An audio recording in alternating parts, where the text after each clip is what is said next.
melayani kita untuk kenal satu sama lain, bukan cuma kenal tapi saling berbagi kabar baik. Di sini intinya bersaksi tentang Tuhan di dalam hidup kita itu bukan berarti kita ngomong Tuhan itu baik tok, bukan, tapi kita bicara tentang bersaksi tentang kebaikan Tuhan itu pengalaman pribadi, bukan teori. Dalam arti kita saksi bukan pengacara. Kalau saksi itu kita tahu secara langsung apa yang terjadi di tempat, kita tahu apa yang kita harus ngomong yang baik, yang mana yang buruk. Tapi kalau pengacara, baik buruk dibela, yang buruk bahkan dibela.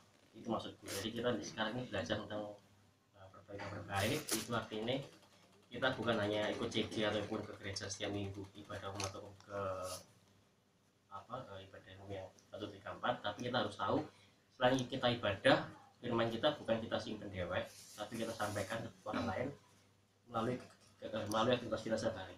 Nah, di sini aku mau kasih 4 poin. Yang pertama, kita bersaksi itu pertama kita harus tahu lakukan pekerjaan Tuhan dengan baik. Dalam arti kita tidak melewati batas-batas Tuhan kasih. Kita ikut connect group, tapi bukan berarti kita cuma ikut toh, tapi kita tahu batas-batas kita. Kan kita harus dewasa kabeh. Kita harus kerja, kita harus juga di rumah juga punya orang tua, kita harus punya tahu etika yang baik. Lah, pekerjaan Tuhan yang baik itu pekerjaan Tuhan yang baik itu maksudnya itu di rumah kita menjadi berkat, di kerjaan di berkat, di gereja di berkat, dan di pergaulan jadi berkat. Itu pertama kita bersaksi itu pertama, lakukan pekerjaan Tuhan dengan baik. Yang kedua, berdoa dengan hati yang rindu penyertaan Tuhan dan Roh Kudus. Maksudnya kita berdoa bukan hanya untuk pokok doa pribadi. Contoh, misal aku berdoa di tahun ini, berdoa aku pengen bisa naik pesawat di tahun ini. Dulu kan tidak pernah berdoa kayak gitu. Kan berdoa Tuhan, aku pengen berdoa tahun setiap tahun mulai tahun ini naik pesawat 1 kali, flag sekali ya.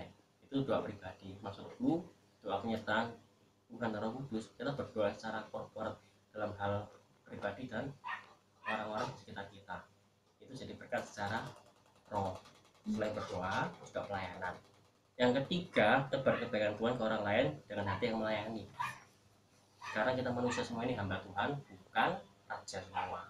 Karena kita tahu bahwa tugas kita di dunia pun jadi manusia itu mandat dari Tuhan, tebar kabar baik. Itu kok sih. Yang keempat, kita harus sadar tentang peran Allah dalam hidup kita. Dan sebab akibat kita percaya kepada Allah. Firman yang pertama kita buka di 1 Petrus 2 ayat 9. 1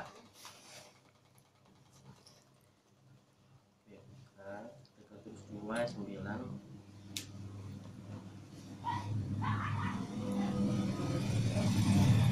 2 ayat 9.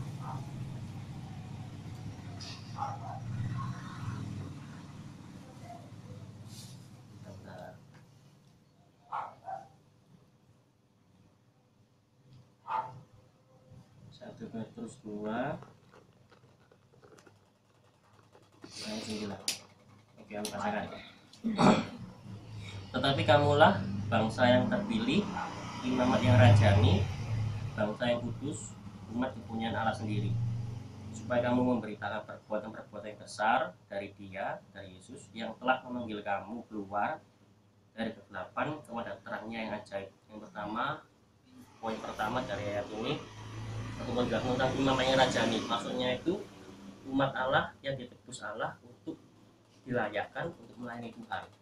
Jadi maksudnya kita harus tahu bahwa tapi kamulah bangsa yang terpilih, itu maksudnya kita benar-benar dipilih Allah dari sekian bangsa, karena Tuhan percaya kita pasti bisa dimenangkan dan memenangkan orang. Dan imamat yang rajani itu artinya umat Allah yang ditebus Allah dilayakkan untuk melayani Tuhan.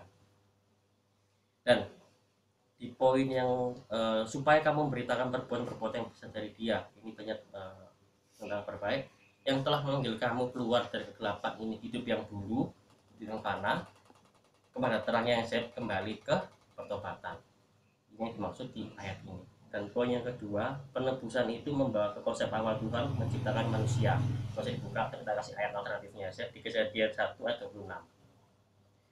Jadi di rumah. Lalu yang ketiga, dari ayat ini si poin bersaksi itu belajar mengampuni, mendoakan, menerima, bersyukur. Saudara diselamatkan bukan oleh pelayanan yang baik ataupun kontribusi yang baik pada orang lain, tetapi saudara diselamatkan untuk pelayanan.